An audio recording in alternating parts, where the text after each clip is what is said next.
out of ignorance until and unless the person is pre-warned that this thing is wrong.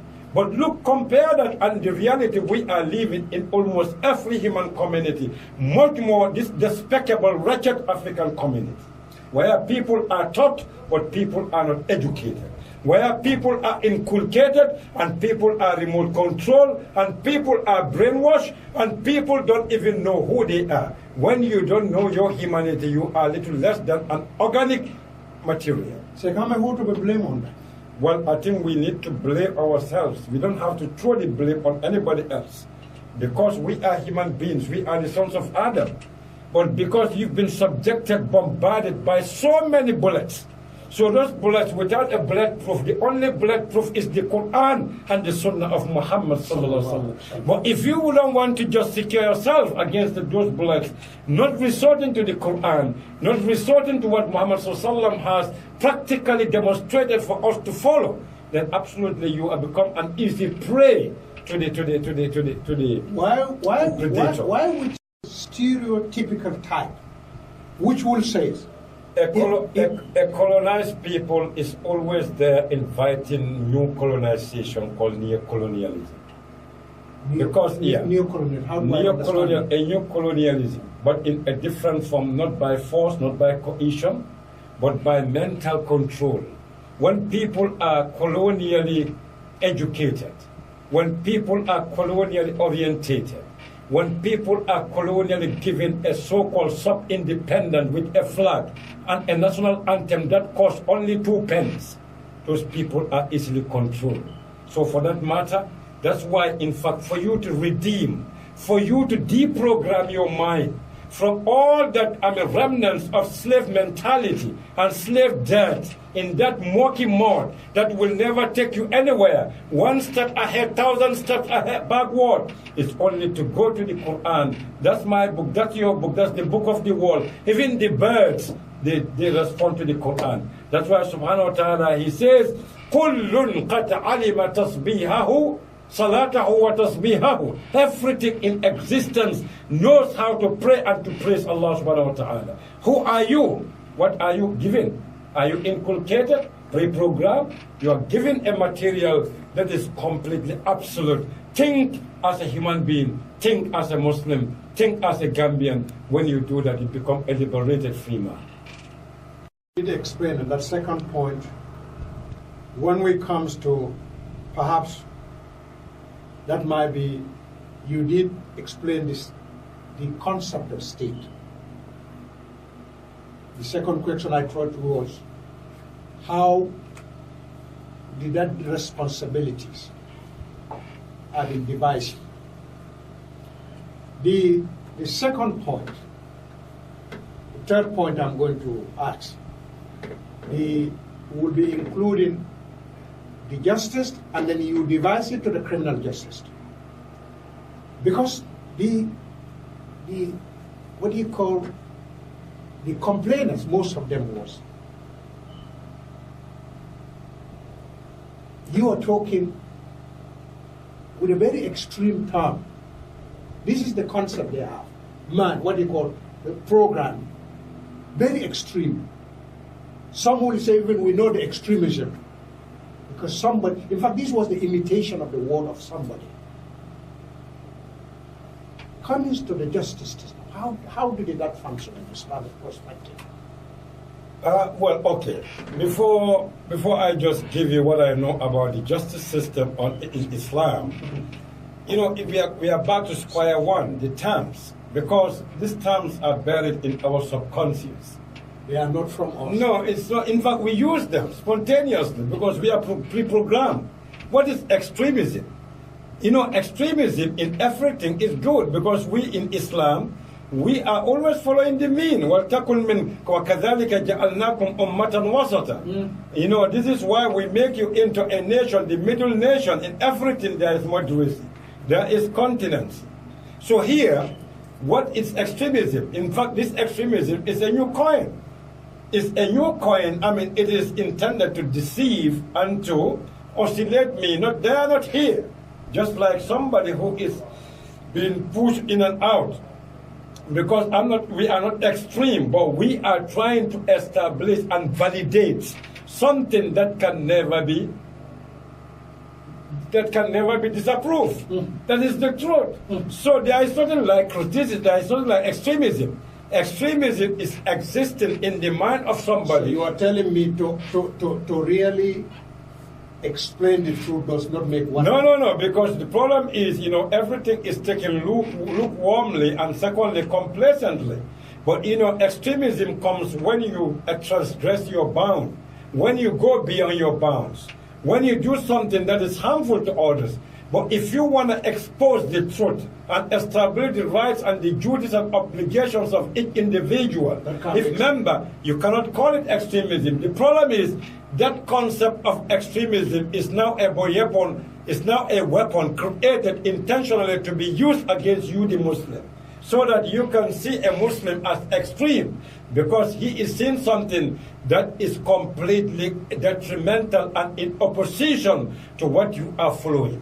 But if you are somebody who are naturally following the principles, the teachings of the Quran, there will be no extremism, because you know that the Quran is the first book and the Sunnah of Muhammad that is anti-extremism. Because Rasulullah in an authentic hadith says, this deen is not difficult. Anybody who makes it difficult upon himself, the deen is going to, you will not be able to do it. To make it literally or to give it a rough meaning. So here, we're talking about extremism. It is a concept that is exploded, but it has become a concept that we are using against each other. Let's go to the judicial aspect of Islam. Blue black stamp called Islamic justice. Whatever is justice, whatever I am entitled to, whatever obligation I should undertake, whatever duties I am obliged to execute, if at all it is in line with one, because the concept of positive justice, natural justice, is already debunked. That is something that is out of the... Why devolving in this? Let me come, because this is called colonial inheritance. It is a legacy that is thrown upon us. Even they themselves don't like it, they throw it upon our minds, and we are just moving with this label. Why not call it justice rather than call it natural justice? No, in fact, it is because the revelation is excluded. So it is an observation of nature. From nature, everything is taken. But even there, even that experiment, even that process is another, debunking factor against them. Because you're looking at nature for you to be able to extract something called positive law. But who is the creator of that nature? You have to explain. Okay. So that nature doesn't come by itself. So who created that nature? So if you say nature creates itself, but you, the person taking that positive law from nature, you cannot create yourself. So very simple. So it is a false philosophy. They kill the Africans with these stupid philosophies. Now, our minds are polluted by this. How does the selection or election? In fact, in Islam, Surah Shura, verse 36 to 39, is very clear. In fact, the guidance is given, the general principle, but the structure is left to man. It's left to our understanding the realities prevailing that are contemporaneous with our time, the structures that we are able to establish that are going to facilitate and expedite the process of extending justice, equality, and trying to give service to the people in whatever form. But there should never be what? The election should be transparent, based on transparency. We should elect people who have the merits and the competencies, and it should be very clear to everybody. Everybody should know why I am electing somebody. It is either a council or a republic or a monarchy. In fact, Islam, this is one of the best, this is one of the interesting aspects of Islamic political, concepts. Islam, man and time. Society evolves and changes. changes, time changes. Right. Time is moving linearly, but society is changing, transforming. So for that matter, these structures are left to us to use, because based on the dictation of time and space and the realities that are attending, because they can be positive, they can be negative. So we are allowed to take these structures, but the most important thing is the fear of Allah subhanahu wa ta'ala. Know that you, the leader, you are just the executive. You are an executive of the people. You and the people combined together, all of you are servants of Allah. But you, the leader, and you, the director, and the minister, you are simply a paid servant of the people. You are the paid servant of the people. So that's why if a minister wants to just challenge me, my authority, it's easy. I will just, remove his name from the payroll. I pay my taxes. But now, the program is looking at the Islamic perspective. Alhamdulillah, you have really explained that with that concept. Beautiful concept. Yeah, I think I need to shed some light here, because most people misunderstood. They say Western Republican system, political. No, not everything from the West is bad. The West has given mankind so much positive, accomplishments, and we are benefiting from it. Here, when it comes to concepts and ideas, the West has educated you, brainwashed you, but it does not ask you to use its system, because the system is unworkable in your environment. Because you've not got the objective and the subjective qualifications to do it. For that matter, this is why Islam calls it shura, consultative democracy. But the word democracy is alien to your concept. Call it sate bela kacha. Sate bela kacha. That's the best thing. Na kata mo bela kakafuje musuka fuke dinding ke ba hani nyamato kakafuje. But nyamato has a right to provide a phone express sate la ko. But did that sate have a right to know what the information should be available to them to choose? It's up to the society either to select a community or a council or an elite or luminaries or name it. People who know. No, the people who know, to guide them. But nonetheless, you, the people selected, you are just a servant. Your mandate is to run the affairs of the people on their behalf.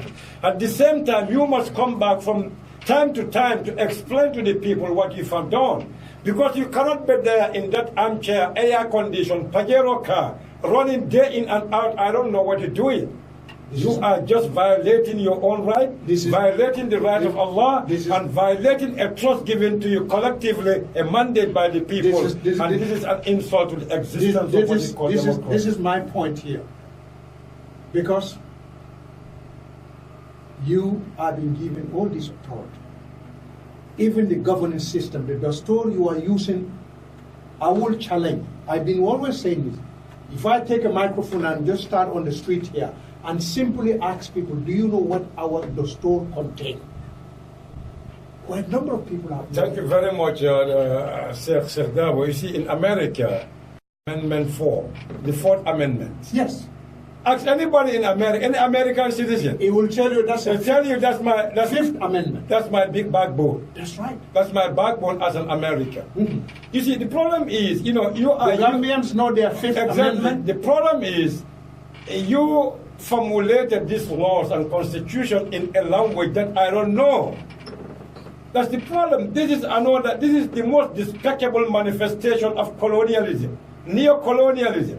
Come out and tell the people in their linguistics, the one they are able to understand, digest, and accept.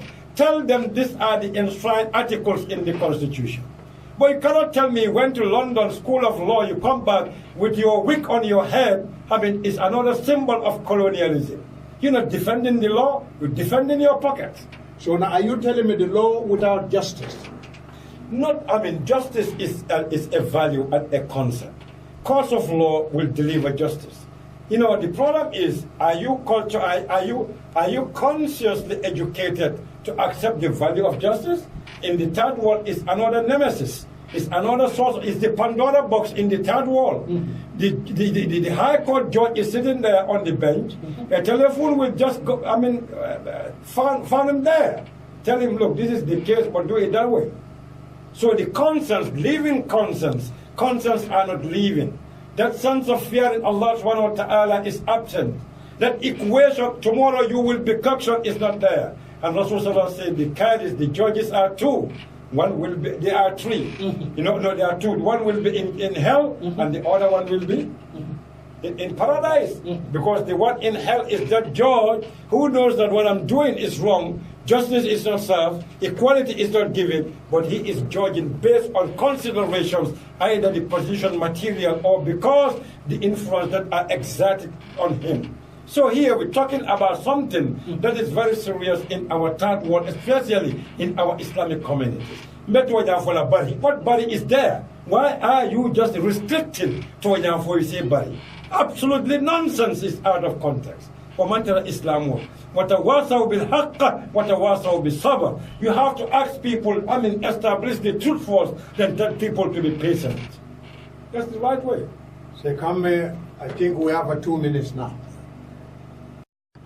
I was going to, even though you give quite a lot of these points, in summary, I was going to ask you, maybe I will keep that the next week, meaning the Makasidu Sare. Thank you very much.